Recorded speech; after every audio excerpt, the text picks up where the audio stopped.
എല്ലാവർക്കും നമസ്തേ. ധർമ്മസ്ഥല ശ്രീ മഞ്ജുനാഥ ക്ഷേത്രം ദക്ഷിണ കന്നഡയിലെ അതിപ്രശസ്തവും നൂറ്റാണ്ടുകൾ പഴക്കവുമുള്ള അതിപുരാതനമായ തീർത്ഥാടന കേന്ദ്രം. ഈ അടുത്ത സമയത്ത് അത് ഉള്ള പത്രങ്ങളിലും പല ചാനലുകളിലും നിറഞ്ഞു നിന്നിരുന്ന ഒരു തീർത്ഥാടന കേന്ദ്രം. അത് മറ്റൊരു രീതിയിലല്ല, ആ തീർത്ഥാടന കേന്ദ്രത്തിൽ ധർമ്മസ്ഥലയിൽ നൂറുകണക്കിന് ആൾക്കാരെ കൊന്നു കുഴിച്ചു മൂടി എന്ന് പറഞ്ഞ് ഒരു വ്യാജ പ്രചരണത്തോടുകൂടി ഈ മൗദൂദി ചാനലായ മീഡിയ വണ്ണിൻ്റെ നേതൃത്വത്തിൽ ഈ ക്ഷേത്രത്തിൻ്റെ കീർത്തി നശിപ്പിക്കുക എന്നുള്ള രീതിയിൽ ഒരു പ്രചണ്ഡമായ പ്രചരണമായിരുന്നു അഴിച്ചുവിട്ടിരുന്നത്. നമ്മൾക്കറിയാം, ഈ മീഡിയ വൺ എന്ന ചാനലിനെ കുറിച്ച് തീവ്രവാദ പ്രസ്ഥാനമായ ജമാഅത്തെ ഇസ്ലാമിയുടെ വാർത്താ ചാനലാണ് ഈ മീഡിയ വൺ. അതിന് നേതൃത്വം നൽകുന്നത് പ്രമോദ് രാമൻ എന്ന് പറയുന്ന ഒരു ഹിന്ദു വിരുദ്ധൻ, രാജ്യവിരുദ്ധൻ. അയാളുടെ ഒരു ടീമുണ്ട്, ഒരു ഉണ്ണി ബാലകൃഷ്ണൻ, അതേപോലെ വേറൊരു വിദ്വാൻ. ഇവരെല്ലാം കൂടെ ചേർന്നുള്ള ഗൂഢാലോചനയുടെ ഭാഗമായിട്ട് ഈ ധർമ്മസ്ഥലയിൽ നൂറുകണക്കിന് ആൾക്കാരെ കൊന്നു കുഴിച്ചു മൂടി എന്ന് ഒരു പ്രചരണം അങ്ങ് അഴിച്ചുവിട്ടു.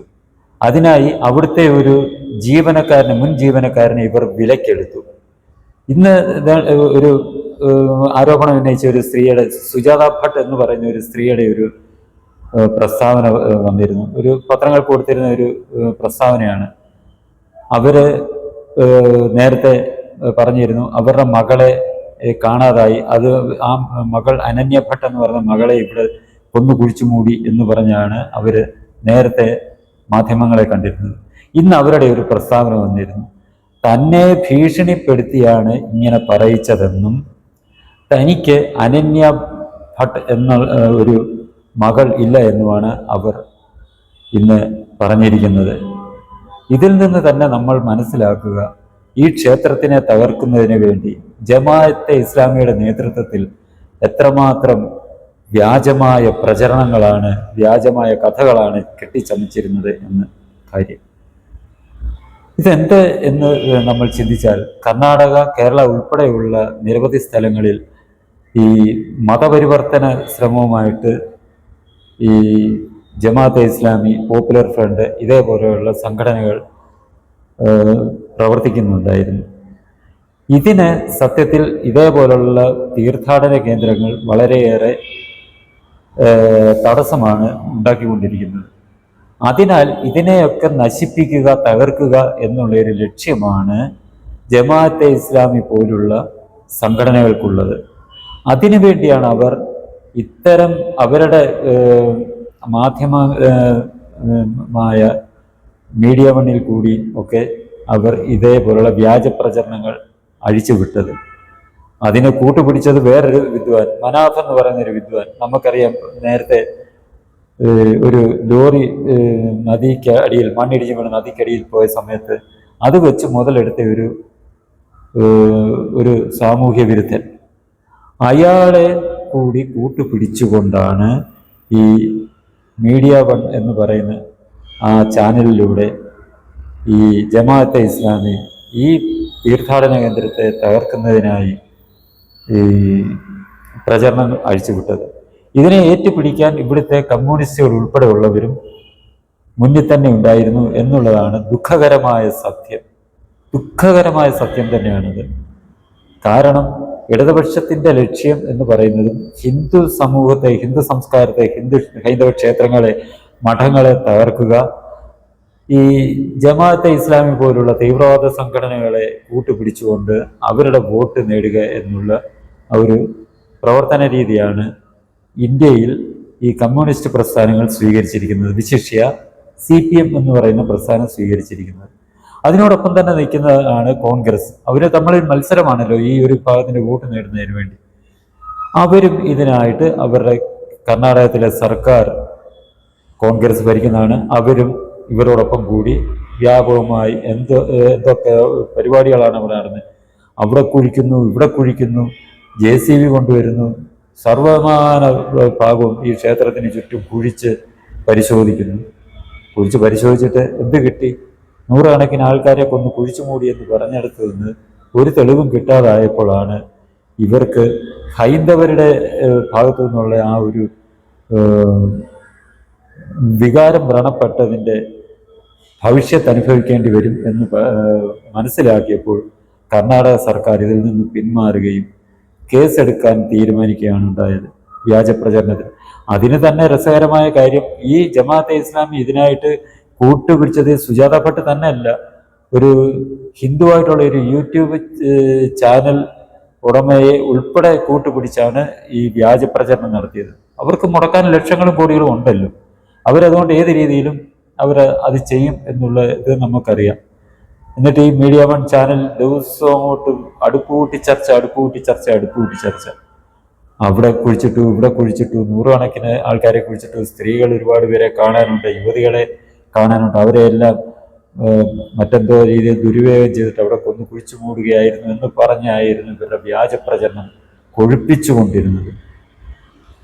ഒന്ന് ചിന്തിക്കുക, ഇവിടുത്തെ ഒരു ഹിന്ദു സംഘടനകളും ഒരു ഇസ്ലാമിക ആരാധനാലയങ്ങൾക്കെതിരെയും ഇന്ന് വരെ മോശമായിട്ടുള്ള ഒരു പ്രചരണം നടത്തിയിട്ടില്ല. എന്താണെന്ന് വെച്ചാൽ, ഒരിക്കലും ഹിന്ദു സമൂഹം അത് ഈ ക്രിസ്ത്യാനികളെ ആട്ടെ മുസ്ലിം സമുദായത്തെ ആട്ടെ കടന്നാക്രമിക്കാൻ ആഗ്രഹിക്കുന്നില്ല, അവരുടെ പ്രവർത്തന ശൈലിയല്ല. കാരണം പക്ഷേ അവര് പ്രതികരിക്കുന്നുണ്ട് പലയിടത്തും. ഹിന്ദു ധർമ്മത്തിനെതിരായി ഈ ക്രിസ്ത്യൻ വിഭാഗത്തിൽ നിന്നോ മുസ്ലിം വിഭാഗത്തിൽ നിന്നോ ഒരു ആക്രമണം ഉണ്ടായാൽ, അതായത് സാംസ്കാരികമായിട്ടുള്ള ആക്രമണം, മതപരമായിട്ടുള്ള ആക്രമണം, അല്ലാതെ ഈ ദേഹോപദ്രവം ഏൽപ്പിക്കൽ എന്നല്ല ഈ ആക്രമണത്തെക്കുറിച്ച് ഉദ്ദേശിച്ചത്. ഹിന്ദുധർമ്മത്തെ നശിപ്പിച്ച് അതിലുള്ളവരെ മതം മാറ്റി ഈ മതങ്ങളിലേക്ക് കൊണ്ടുവരാൻ ശ്രമിക്കുമ്പോൾ അവരതിനെ എതിർക്കാറുണ്ട്. ഇതാണ് ഛത്തീസ്ഗഡിൽ കാണുന്നതും പലയിടത്തും കാണുന്നതും. കേരളത്തിൽ തന്നെ ഈ ജമാഅത്തെ ഇസ്ലാമിയും പോപ്പുലർ ഫ്രണ്ടും ഒരുപാട് മതപരിവർത്തന കേന്ദ്രങ്ങൾ പ്രവർത്തിപ്പിക്കുന്നുണ്ട്. ആ തീവ്രവാദ സംഘടനകളുടെ ആൾക്കാർക്ക് ഈ മതം മാറ്റുന്നതിന് ഹിന്ദു യുവതികളെ ക്രിസ്ത്യൻ യുവതികളെ മതം മാറ്റി ഇസ്ലാമിലേക്ക് കൊണ്ടുവരുന്നതിന് വേണ്ടി പ്രത്യേക പരിശീലനം കൊടുത്ത് ചെറുപ്പക്കാരെ ഇവർ അയക്കുന്നുണ്ട്. അവർക്ക് ലക്ഷക്കണക്കിന് രൂപയും ഇവർ ചെലവഴിക്കുന്നുണ്ട്.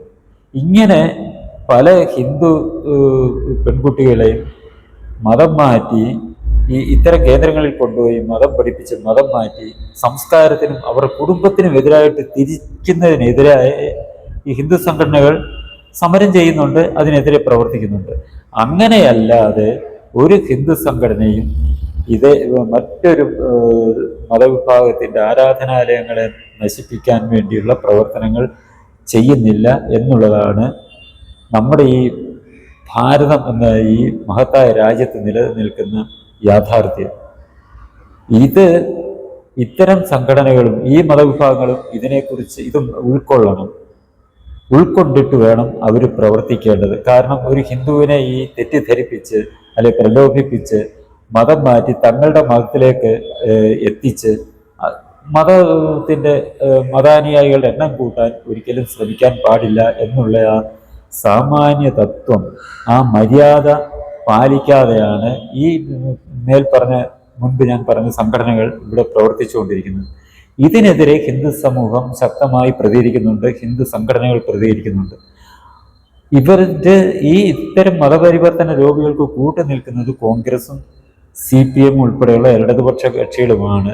അവരുടെ ശക്തിയിലാണ് ഇവർ ഇത്തരം പ്രവൃത്തികൾ ചെയ്യുന്നത്. ഇതിനെ ഹൈന്ദവ സംഘടനകൾ, ഹിന്ദു ഐക്യവേദി, വിശ്വ ഹിന്ദു പരിഷത്ത്, ബജരംഗദൾ ഇത്യാദി സംഘടനകൾ ശക്തിയുക്തം എതിർക്കുന്നുണ്ട്. ആ വസ്തുത നിലനിൽക്കുമ്പോൾ തന്നെ മറ്റുള്ള ഇവരുടെ ആരാധനാലയങ്ങൾക്കെതിരെ ഒരു രീതിയിലുമുള്ള അതിക്രമങ്ങൾ ഹിന്ദു സംഘടനകളുടെ ഭാഗത്ത് നിന്നും ഉണ്ടാകുന്നില്ല എന്നുള്ള വസ്തുത നമ്മൾ മറന്നുകൂടാ.